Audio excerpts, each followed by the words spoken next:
கிறிஸ்துவுக்குள் பிரியமானவர்களே, ஆண்டவராய் இயேசுவின் நாமத்தினால என் அன்பின் வாழ்த்துக்களை தெரிவித்துக் கொள்கிறேன். இன்றைக்கு கூட மார்க் 9:7 ஏசப்பா நம்மளோட பேசுகிறாங்க. அந்த வார்த்தையை நான் வாசிக்கிறேன், கேளுங்க. அப்பொழுது ஒரு மேகம் அவர்கள் மேல் நிழலிட்டது. இவர் என்னுடைய நேசகுமாரன், இவருக்கு செவி கொடுங்கள் என்று அந்த மேகத்திலிருந்து ஒரு சத்தம் உண்டாயிற்று. இந்த மேகம் பாருங்களேன், மேகத்துக்குள்ள இருந்து ஒரு சத்தம் வருதாங்க, இவர் என்னுடைய நேசகுமாரன் சொல்லி. யாரை பார்த்து அந்த மேகம் சொல்லுதான்? இயேசுவை பார்த்து. இன்னைக்கு பாருங்களேன், நம்ம சுற்றிலும் அநேக மனிதர்கள் இருக்காங்க, அப்படிதானுங்க. அவங்கள்ட்ட இருந்து நம்மளை குறித்து என்ன என்ன சவுண்ட் வருது சொல்லுங்க பார்க்கலாம். எல்லா மனுஷருமே நம்மளை குறித்து மேக்சிமம் பாசிட்டிவ் சொல்லவே மாட்டாங்க, நெகட்டிவ் தான் சொல்லுவாங்க. என்ன சொல்லுவாங்க?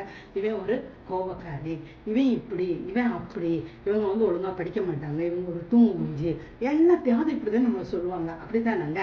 இவங்க சரியா வேலை செய்ய மாட்டாங்க, ஏதோ ஒண்ணு நம்மளை குறை சொல்லுவாங்க. ஆனா இந்த மேகம் பாருங்களே, இயேசுவை குறித்து எப்படி சொல்லுவாங்க? இவர் என்னுடைய நேசகுமாரன், இவரில் நான் பிரியமா இருக்கிறேன் அப்படின்னு. இவருக்கு செவி கொடுங்கள் சொல்லு. பார்த்தீங்களா?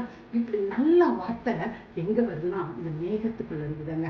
இன்னைக்கு கூட நீங்க, அதாவது உன்னதமான மறைவில் இருக்கும் சர்வ வல்லமை நிலையை தங்குவாங்க. அந்த உன்னதமானவருடைய நிழல் தாங்க அந்த மேகம். அவருடைய செட்டைகளின் கீழ், அதுதாங்க அந்த மேகம். அந்த செட்டைக்கு கீழே நீங்க வந்தீங்கன்னு வச்சுக்கோங்களேன், அந்த செட்டை என்ன செய்யுமா? உங்களை குறிச்சு நல்ல காரியங்கள் உங்களுக்கே போதிக்குமாங்க. நீங்க யாரு அப்படிங்கிறது, நீங்க கெட்டவங்க அப்படிங்கிறதெல்லாம் தள்ளி உங்களை டிசிப்ளின் பண்ணி நீங்க நல்லவங்கன்னு உங்களை உணர்த்துவாங்க. நீங்க தேவனோட பிள்ளைன்னு உங்களை உணர்த்துவாங்க. அது மட்டும் இல்லைங்க, அந்த மேகம் இன்னொன்னையும் செய்வாங்க. பழைய பாட்டில் பார்த்தீங்கன்னா, வனாந்தரத்துல அந்த ஜனங்களை, இஸ்ரவேலரை எப்படி வழி நடத்துதான்? இரவுல அக்கினி ஸ்தம்பமா வழி நடத்துதான்.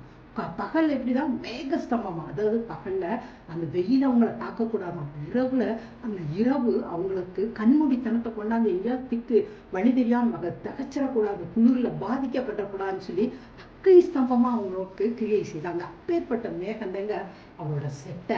இன்னைக்கு கூட உங்களுக்கு நான் சொல்றேன், அந்த அருமையான மேகத்துக்கு அடியில நீங்க வாங்க.